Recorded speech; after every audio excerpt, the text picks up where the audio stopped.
Chapter 40, page 53. That afternoon at 4 o'clock, the Nazis came to tell us, "Evacuation!"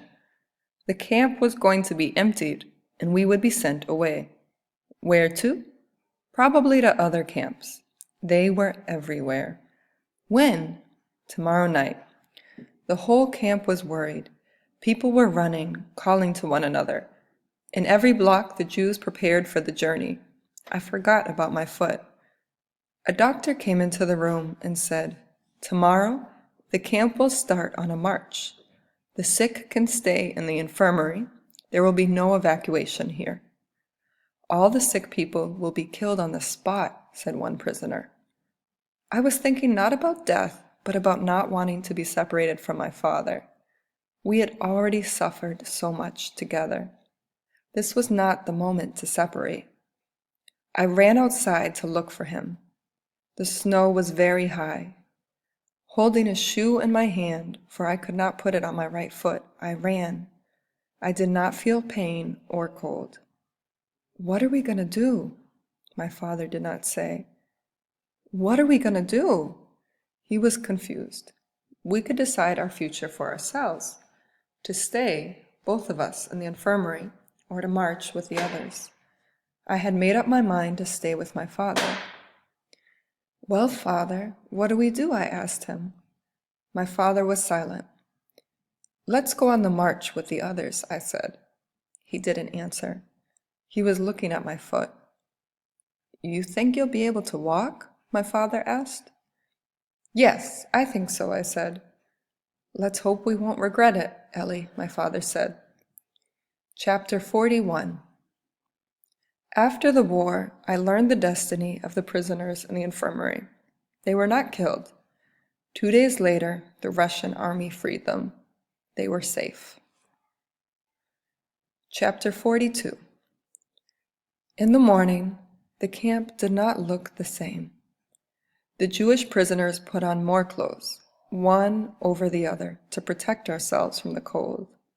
Poor clowns, more dead than alive. Poor animals, poor clowns. I tried to find a very large shoe. I could not find a shoe. I took my blanket and wrapped it around my foot. Then I went off to walk through the camp to look for a little more bread and potatoes. Chapter 44, page 55. We marched without stopping in the ice and snow. The Nazi soldiers made us walk very quickly. "Faster, you stupid dogs," the soldiers shouted. We walked faster, and moving fast made us a little warmer. It gave us the feeling of being alive. "Faster, you filthy dogs." Now we were running. The Nazi soldiers were running too, guns in hand. The night was black. From time to time, a gunshot into the darkness. They had orders to shoot anyone who could not keep walking fast enough. If one of us stopped for a second, a quick shot killed the prisoner, the dirty dog. My body felt so heavy. I was running, but I was in pain. I kept repeating to myself, "Don't think, don't stop, run." Near me, men were falling down into the dirty snow. Gunshots. Zalman, a young boy from Poland, was running next to me. Suddenly, he had terrible stomach pains. "My stomach hurts," he said to me. He could not keep running. He had to stop a moment. I begged him, "Wait a little, Zalman. Soon we will all stop. We cannot run like this to the end of the world."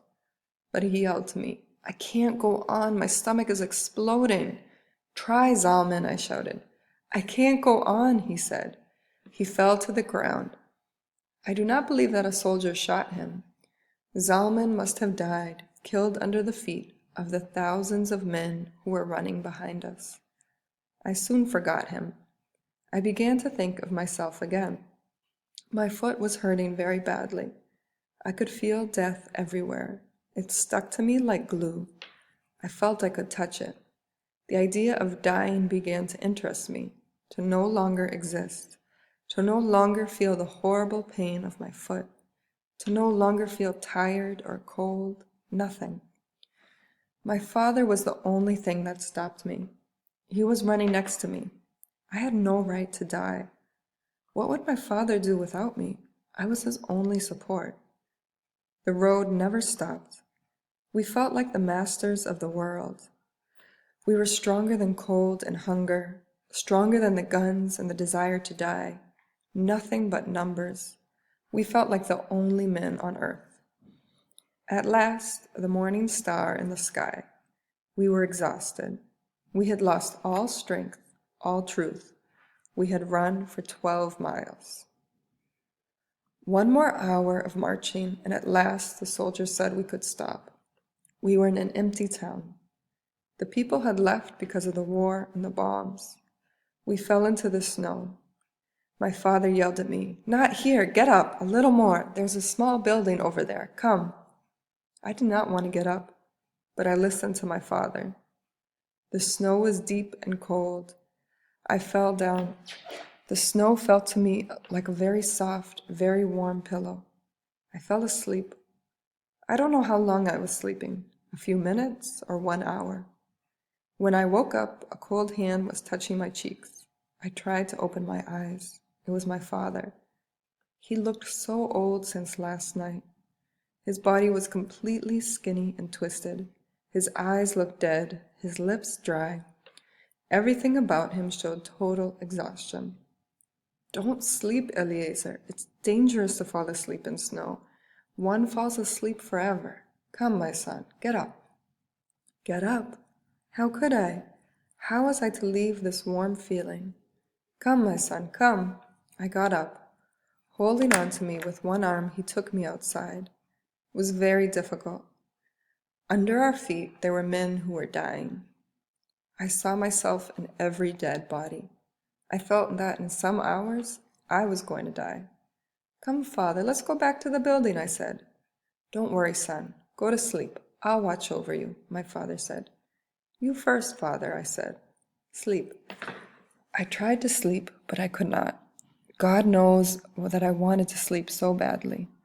I knew that to sleep meant to die, and something in me rebelled against that death. My father, too, was softly sleeping. "Wake up," I said in his ear. Heavy snow continued to fall over the bodies. There was shouting outside.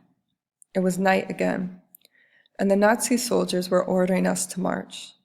We left the dead in the snow. No one prayed over them. Sons left behind the dead bodies of their fathers. No one cried. On the road it snowed and snowed. It snowed without an end. We were marching more slowly. Even the soldiers looked tired. My foot did not hurt, probably because it was frozen. I felt I had lost that foot. At every step, someone fell and died. It stopped snowing. We marched a few more hours before we arrived at another concentration camp. The Nazi soldiers put us into the barracks. There was pushing and people stepped on cold bodies. Someone pushed me down. I thought I was going to die, a silent death. But finally, I was free.